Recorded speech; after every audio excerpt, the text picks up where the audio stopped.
This is the Cubs Postcast, your instant game reaction for the Chicago Cubs.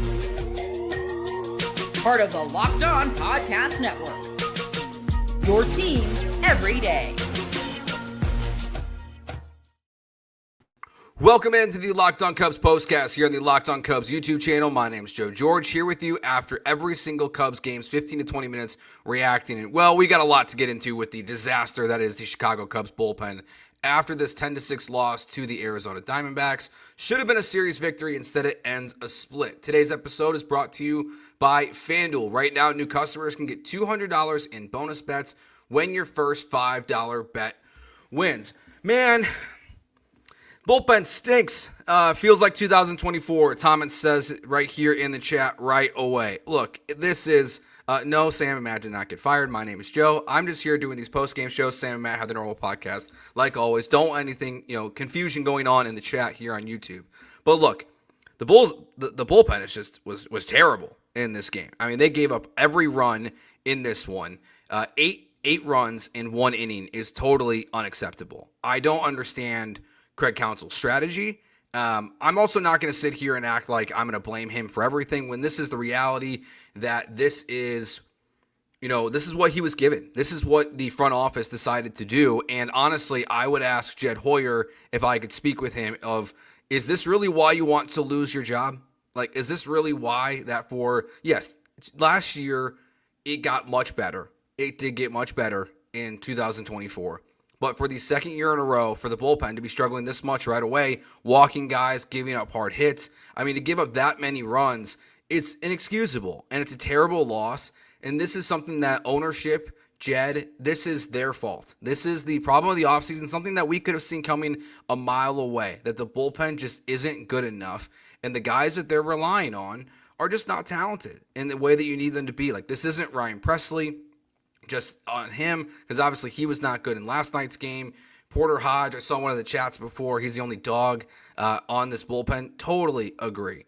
But Jed and the ownership group just gave Craig Counsell nothing. And yes, a lot of this is going to be on him too, because of how long guys are staying out there, having a little bit of success and getting out of struggles like Nate Pearson, and then immediately getting put back into jams by their own willing.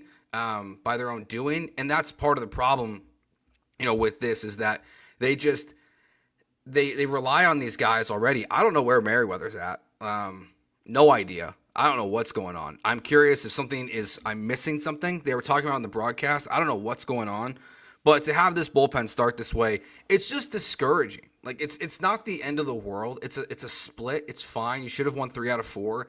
It's not the end of the world, but it's early in the season, and it just doesn't feel good. Like, that's really the problem with it, is it just doesn't feel like the Cubs addressed their bullpen problems. And as if you're feeling optimistic at the end of 2024, you're now immediately feeling very pessimistic again in 2025. David says here in the chat, leadoff walks, enough said. Yeah, it's not that they're just, giving up hard hits. They're also just giving guys, free bases constantly, this bullpen is. And Boyd was really good in this game. I mean, he got in some trouble early. He had a high pitch count, but he really settled down and really got it together in this game. And it should have been a huge win for the Cubs after Kyle Tucker hit that home run. We should be talking about, Seiya Suzuki hitting a home run in this game. Dansby Swanson going deep. But the reality is the bullpen just wasn't good enough. And on shows like this, we're going to, welcome you guys in and let you vent your frustrations in the chat, because that's what these live, shows can be all about, is the frustration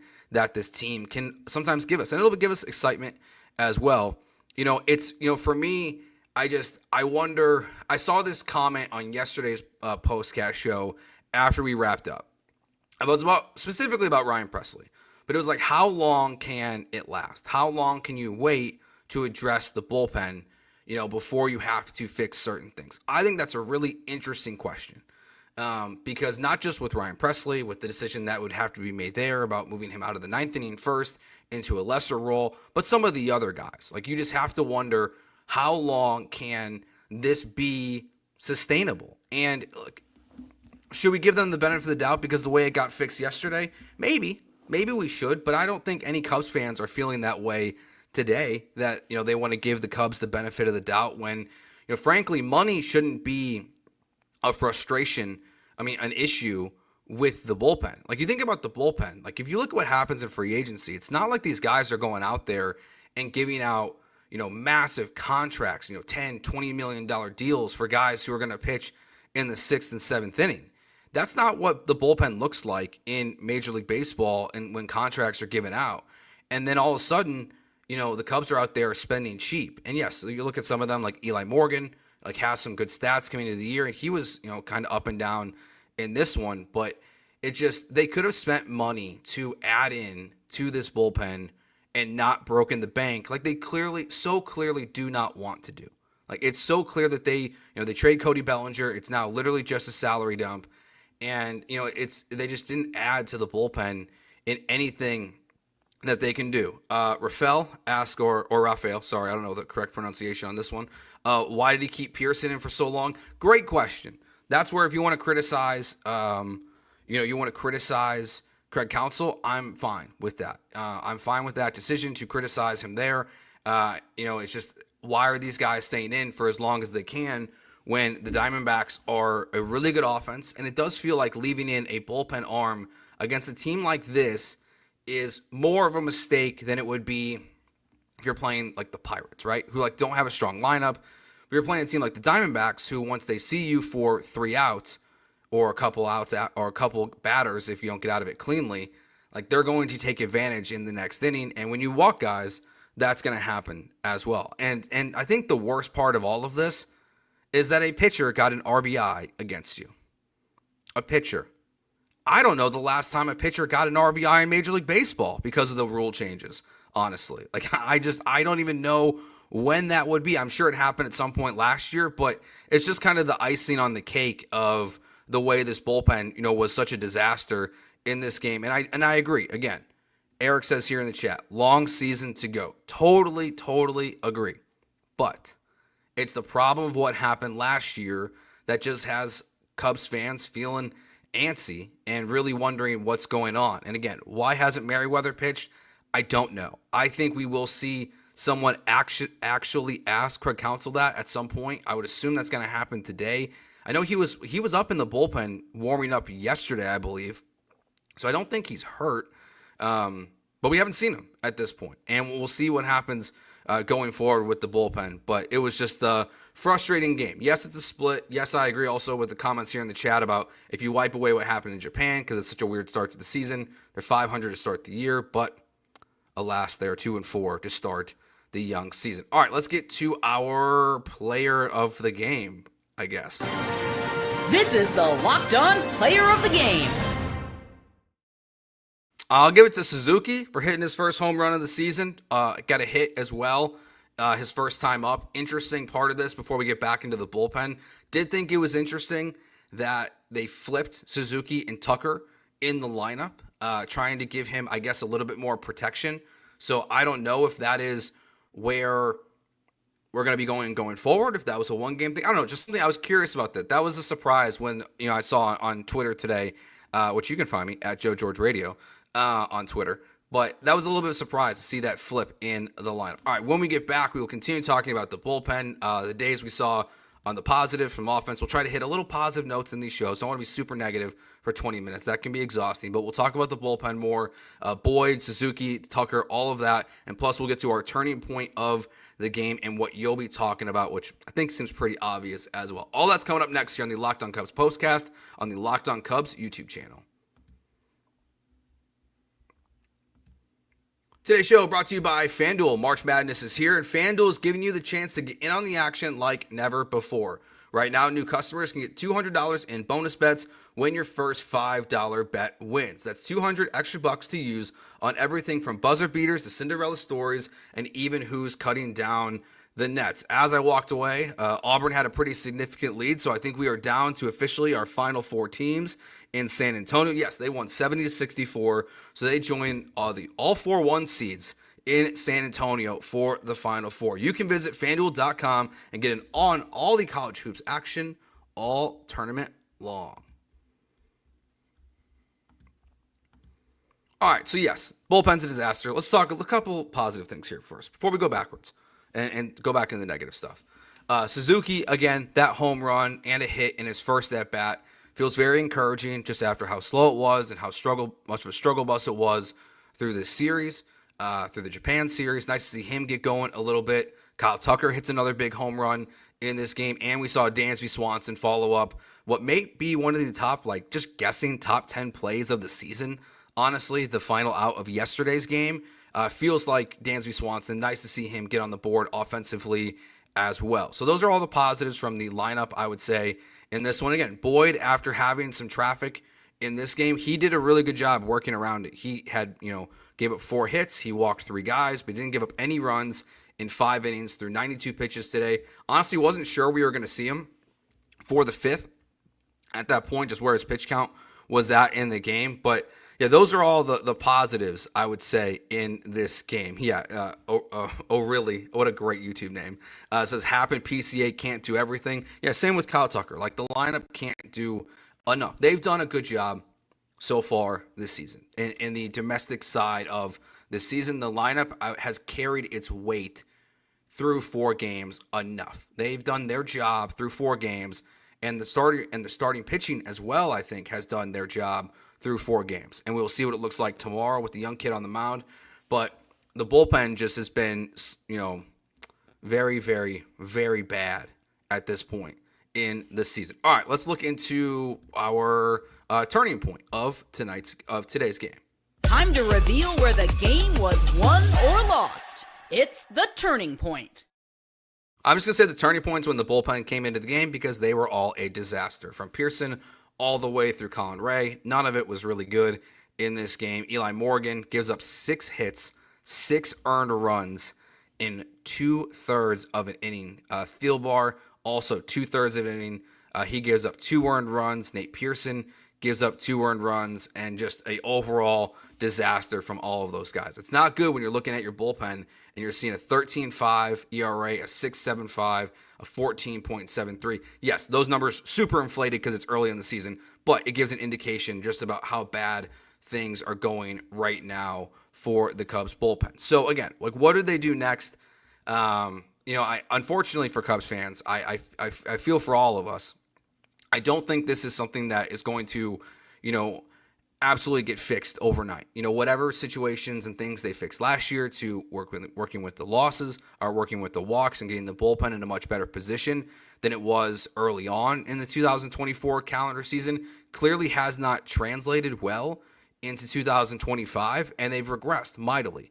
So in terms of fixing the bullpen, which feels the need to be fixed immediately, unfortunately, it's going to be on the pitching coaches. It's going to be on this team to fix it themselves. And, hopefully what we'll be saying in just a couple days, maybe in a week or so, is we'll be looking back at this Arizona Diamondbacks series and just being like, hey, that's one of the best offenses in baseball. And Suarez, who hit 4 home runs against you and who was quiet in this game, maybe they just got the best of you, including guys like Lourdes Gurriel, who hit that 2-run homer to make it 6-6 in this one. So hopefully that's one. Now, one suggestion I do like here in the chat from Eric is also David Robertson sitting at home. That's one that, yes, I would say that is someone that can be, hopefully an immediate fix or improvement on this bullpen in this situation with how things are going. And that is something where I think we all would appreciate the aggressiveness, from the Cubs front office to actually go out and be like, hey, these guys don't got it. And frankly, they know that. They know through spring training, they know what their bullpen's going to look like.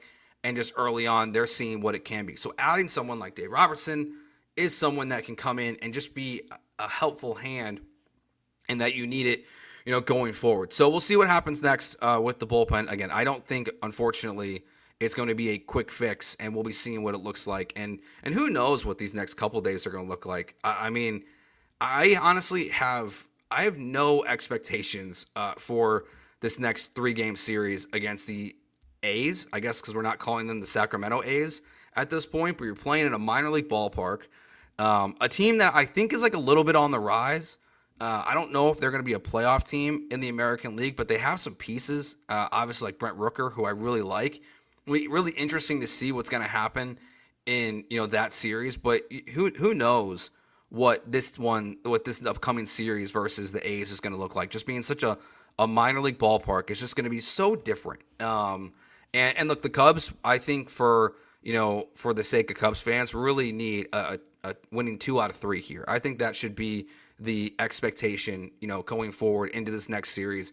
Get your first series win of the year. You've lost one, you split one. Now get a victory and get back to, closer to 500 as the season goes on. But you have to just see what's going to happen with the bullpen. And I do think, it was interesting to see how this game was playing out, towards the end. If they could have somehow kept a lead, would they have gone back to Hodge and then Presley in the 8th and 9th?